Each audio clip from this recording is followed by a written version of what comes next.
युवराज मेहता नशे में था या हमारा पूरा सिस्टम? 2-4 अधिकारियों के तबादले ताकि वो किसी और जिले में जाकर इस तरह की हरकत को ही दोबारा कर सके। नोएडा के डीएम को आखिर क्यों 4 दिन लगे मौके पर पहुंचने में? इस मामले में योगी सरकार एक मिसाल पैदा कर सकती थी, लेकिन सीसीटीवी जारी करवा के सरकार खुद ही बैकफुट पर नजर आ रही है। डिलीवरी बॉय ने पलटा बयान, आखिर पड़ा किसका दबाव? 6-6, 8-8 घंटे की पूछताछ और उसके बाद जो सिस्टम को दोषी ठहरा रहा था वो सिस्टम की अचानक तारीखों के पुल बांधने लगा। ग्रेटर नोएडा के युवराज की मौत अपने पीछे 1-2 नहीं बल्कि सैकड़ों सवाल छोड़ गई।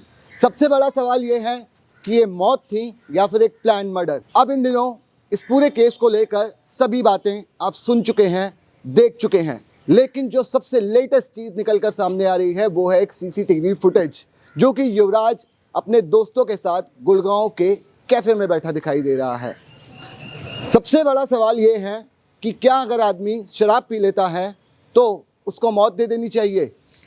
ये कुछ ऐसे सवाल हैं जो सिस्टम, युवराज का परिवार, सोसाइटी के लोग और सब सरकार से पूछ रहे हैं।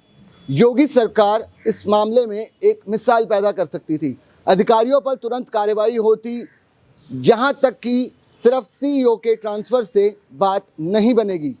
मेधा रूपम, नोएडा की डीएम, भारत के चुनाव आयुक्त ज्ञानेश कुमार की बेटी, मौके पर 4 दिन बाद पहुंचती हैं और उनका इसके पीछे का तर्क ये है कि अगर मैं मौके पर पहुंचती तो मामला बढ़ जाता।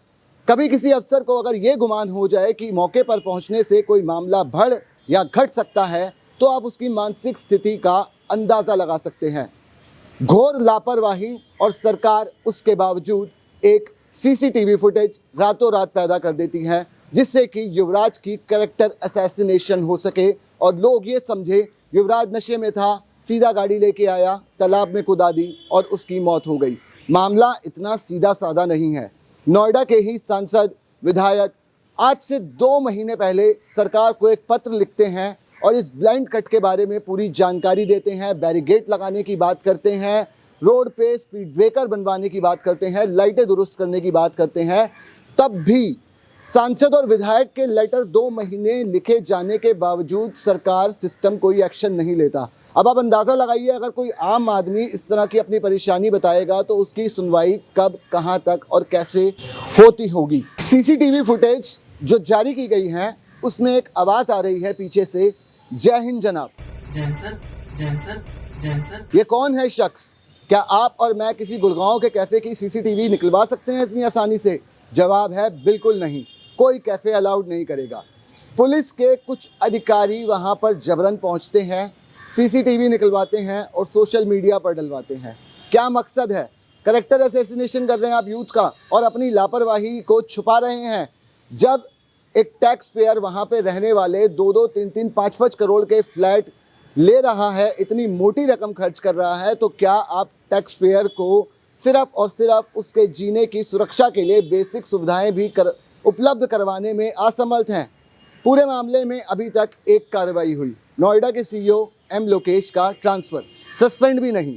अगर ये एक नोएडा जैसे ज़िले में रहकर, जो दिल्ली से सटा हुआ है, एनसीआर का रीजन है, वहाँ पर बैठकर अधिकारी इस तरह की लापरवाही करते हैं, तो आप अंदाज़ा लगाइए ट्रांसफ़र होने के बाद जब ये सोनभद्र, औरैया, वाराणसी, प्रयागराज जैसे किसी ज़िले में पहुँचेंगे तो क्या गारंटी है कि ये इस तरह की लापरवाहियों को नहीं दोहराएंगे? ये सारे सवाल सरकार से, युवराज के पिता, सिस्टम, सोसाइटी के लोग और हर एक वो आम आदमी पूछ रहा है जिसकी सरकार ज़िंदगी की सुरक्षा लेने की दुहाइयाँ भलती नज़र आ रही है। युवराज नशे में था या पूरा सिस्टम? क्या वो जेई जिसने वो सड़क बनाई, क्या वो मॉल के बिल्डर वो नशे में नहीं थे? क्या नोएडा की डीएम और जो सीईओ नोएडा के थे वो नशे में नहीं थे? क्योंकि उनकी आंखों के सामने ये सब घट रहा था।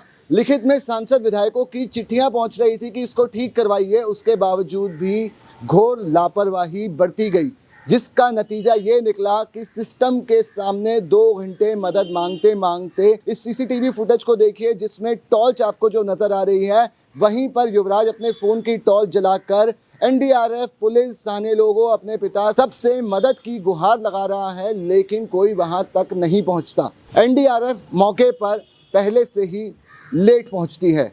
उसके बावजूद नाव नहीं होती, केवल रस्सी लेके एनडीआरएफ और फायर ब्रिगेड एक रेस्क्यू ऑपरेशन को अंजाम देने के लिए पहुंचती हैं। क्या पुलिस ने आपको पहले से इनपुट नहीं दिया था कि पानी में युवक फंसा है, वो अपनी गाड़ी की छत पे है और उसको बचाने के लिए क्रेन का इस्तेमाल होगा?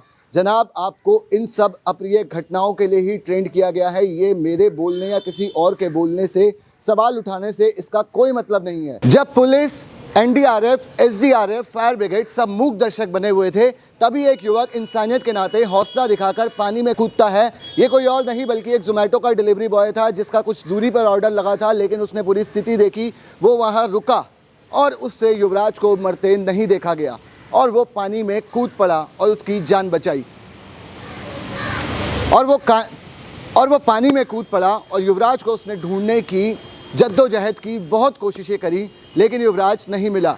यही युवक सिस्टम पर सवाल खड़ा करता नजर आया। पुलिस देर से पहुंची, कोई अधिकारी ठंडा पानी होने की वजह से पानी में नहीं कूद रहा था या ये बता रहा था कि पानी में सरिये हैं। युवक ने सभी बातों को साइड रखकर पानी में छलांग लगाई और युवराज को बचाने की कोशिश करी और मीडिया के सामने सिस्टम की पोल खोली।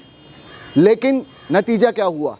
उसी युवक को पुलिस लंबी पूछताछ के लिए थाने में बिठाती है और थाने से जब वो बाहर आता है और मीडिया से बात करता है तो मानो ऐसा लगता है कि उस पर पता नहीं कौन सा दबाव आ पड़ा और वो अपना बयान पलट देता है। जो युवक सिस्टम की पोल खोल रहा था वो ये कहता है, पुलिस टाइम पे पहुंची, पुलिस ने युवक को बचाने की तमाम प्रयास किए, तमाम कोशिशें करी और सब चीज़ें एकदम रेस्क्यू ऑपरेशन जैसे होना चाहिए था उसी हिसाब से समय से हुआ, लेकिन युवराज की जान फिर भी नहीं बची। इन दोनों बयानों को सुनिए। मेरे को आपको समझाने की ज़रूरत नहीं पड़ेगी कि इस युवक पर कौन सा दबाव पड़ा कि इसने रातों रात अपने बयान को पलट दिया। इसमें जी जो गाड़ी एक्सीडेंट हुई है कोहरे में, वो करेक्ट 12 बजे के करीब हुई है। गाड़ी गिरने के बाद पानी में लड़का 1 घंटा से 2 घंटे, लगभग 1 घंटा 45 मिनट तक लड़के ने अपने बचाने की गुहार लगाई है कि भाई मुझे बचा लो, किसी भी तरीके से बचा लो। मौके पे पुलिस भी थी, एसडीआरएफ भी थी और अग्नि विभाग वाले भी थे, फायर ब्रिगेड वाले भी थे।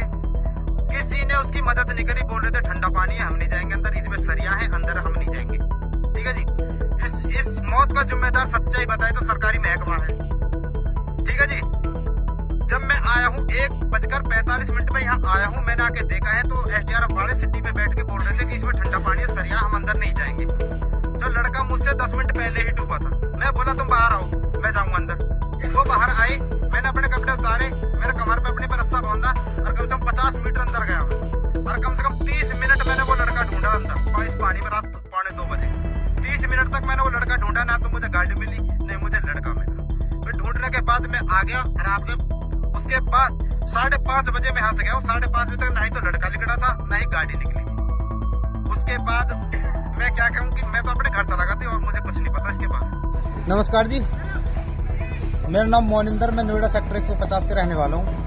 हमारे यहाँ पे जी 16 तारीख को एक घटना हुई थी। अभी एक ज़्यादा धुंध के कारण एक लड़का 27 साल वर्षीय रोड से सीधा तालाब में दागे गाड़ी लेकर।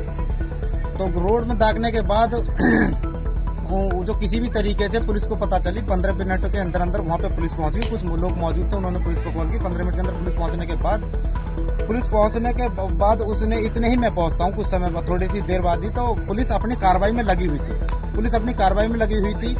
पुलिस उसे पूरा कोशिश कर रहे थे बचाने के लिए। फिर कुछ देर बाद ही एसडीआरएफ, एनडीआरएफ, फायर ब्रिगेड सब ही समय पर पहुंच चुके थे। लेकिन ज़्यादा धुंध होने के कारण तालाब में ना तो लड़का दिख रहा था ना गाड़ी दिख रही थी। लेकिन लड़का उन्होंने पूरी मशक्कत के बाद लगभग कुछ समय बाद ही उसे बहुत जल्दी रेस्क्यू कर लिया था लड़के को। नोएडा सेक्टर 150 की घटना है ये, 16 तारीख की रात की है जी। आज या कल या 4 दिन बाद खबरें जब बंद हो जाएंगी युवराज के बारे में, आप, मैं और ये सिस्टम यही चाहता है कि हम उस मौत को भूल जाएं। लेकिन ये मौत नहीं, ये एक प्लान मर्डर था। मेरी बातें आपको बुरी लग सकती हैं और बुरी लगे तो लगे, लेकिन अगर इस बुरी लगने से आने वाले समय में सिस्टम सुधार करके किसी की जान बचा लेता है तो मुझे बेहद खुशी होगी। देखते रहिए डायनामाइट न्यूज़। मेरा नाम है रोहित गोयल।